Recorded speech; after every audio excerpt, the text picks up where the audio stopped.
Hey guys, okay, so I've got a foundation for today. This is the Smashbox Studio Skin 24 Hour Hydra Foundation, okay? This is the sample, or not sample, but mini size.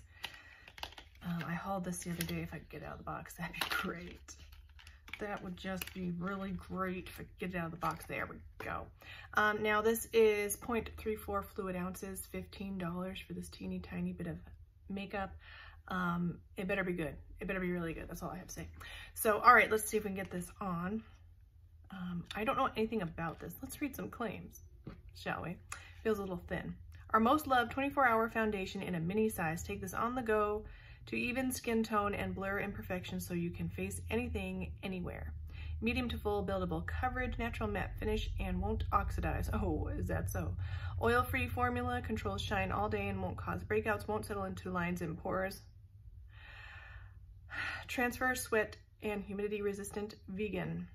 Start with the photo finish primer. Next, apply Studio Skin and blend well with brush, sponge, or fingertips. Got a lot to live up to. All right. I don't have a sponge with me right now, so it looks like it's a brush for today. All right. I'm going to use the AOA Studio High Def Brush F2. See that? Okay. All right. Now, my skin is not primed. I never use a primer, so, you know, it's moisturized, and I feel like it's not being, you know, overly primed. I don't know what to say. But we're going to try this anyway, and if I feel like it needs the primer, then I might use a primer on another day, and then, you know, update my thoughts in the description and everything. But I don't like to buy a foundation that you have to buy the primer to. That's just personal preference. All right, this is in the, did I say the shade already? It feels like it's gonna drip out of the tube if I'm not careful, so I'm gonna be careful with that. Is the 0.3 Skin Tone Fair, Undertone Neutral. Okay, looks good actually for, oh, it's really, really thin. Very thin. All right, let's just see. Ooh, might be a little too light actually.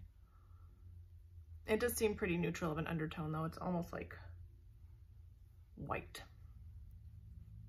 Yeah, this is too light actually. Oh, but can you see I've got a little bit of a crustiness and it's picking that up, but I don't think that's probably the foundation's fault. It's probably just the fact that I'm brushing over it with the brush, yeah.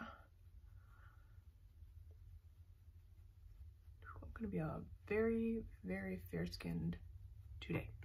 All right, so it's very thin feeling, so, oh, I already put some up there. I can't even see because my camera's in the way. Doesn't have a scent or fragrance or anything. I don't know, like first impression, I'm kind of meh on this one. I don't really have any feelings at all. I like the thinness of the product, I will say that.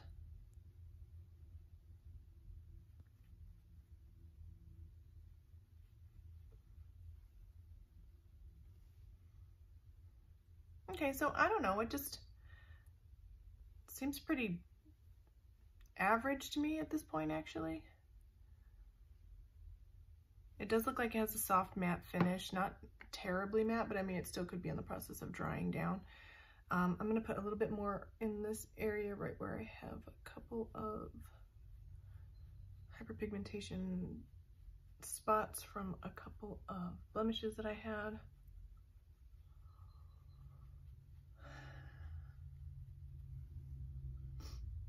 A little bit too light, so that's a bummer, but at least they have really fair shades. Yeah, I don't know. I think it looks okay, but nothing special. Get an up close look. Do we think it's worth the $15? And then, like, if the full size is $30, that seems like a lot to me. It's decent, but I wouldn't give it any more than just decent. It's okay.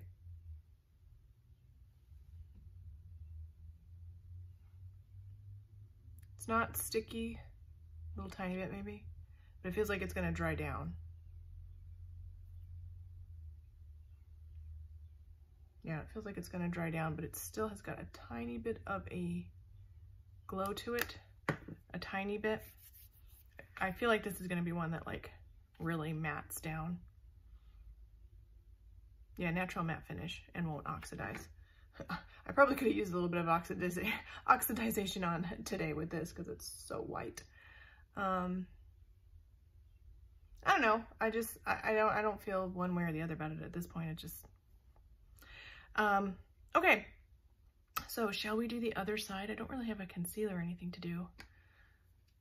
So let's just do the other side. We'll get ourselves evened out.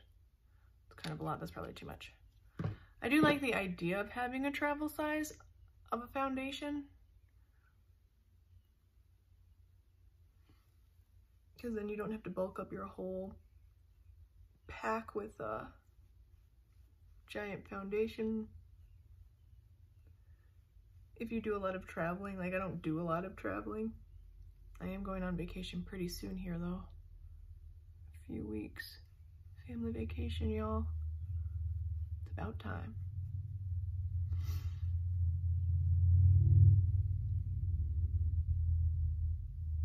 Okay, so I wish this had been a little bit darker. Honestly, like, my first impression is meh at this point. I am not...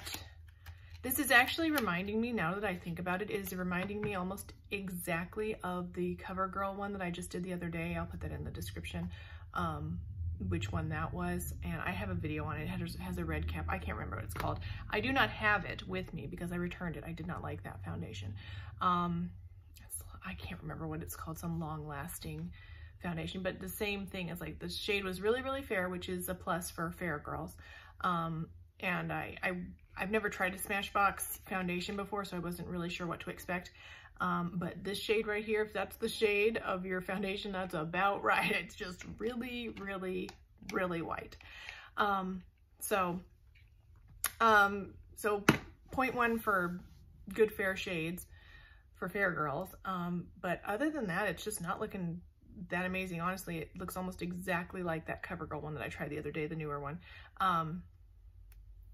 And that's all I can really say. I can say though that like, doesn't look like it's trying to get into any of my not pores, but any of my crow's feet here. It's not gathering. Everything creases on me because I have creases. It is smoothing over my pores pretty well. Maybe I'd like it better if I had a better shade. I don't know. It's clinging on some dry patches that I have though, so if you have dry skin, you probably won't like this, but if you have dry skin, you probably wouldn't want a foundation like this anyway. And if I had used a primer like the one that they're talking about, it probably would have glided over my skin even more easily and I wouldn't probably have had to worry about dry patches. So that's something to consider. I'm not a primer girl. I never use them. I have some that I'm going to try out in the future. I'm going to sneeze. Allergies.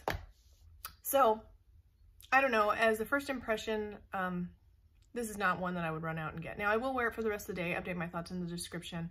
I'll try it of course on another time as well and update even more like as I continue to use it. But as a first impression, I just can't see myself wanting to reach for this. Like other foundations, even if they don't look the greatest on a first impression, sometimes they're intriguing to me enough to where I'll be like, well, let me try that one again. This one, I don't even have that desire to try it again. It's not wowing me in any way. Again, similar to that Covergirl one. The Covergirl one looked exactly the same upon first application, and I was like, oh, it's not bad. I wasn't, doing backflips over it, but it, it wasn't that bad. But as the day wore on, it just got worse and worse and worse. So we'll see what happens. We'll cross our fingers and hope that this turns out well, but I don't have very high hopes. So anyway, thank you guys so much for watching. Please don't forget to thumbs up, like, subscribe, ding my bell, and I'll see you in the next one.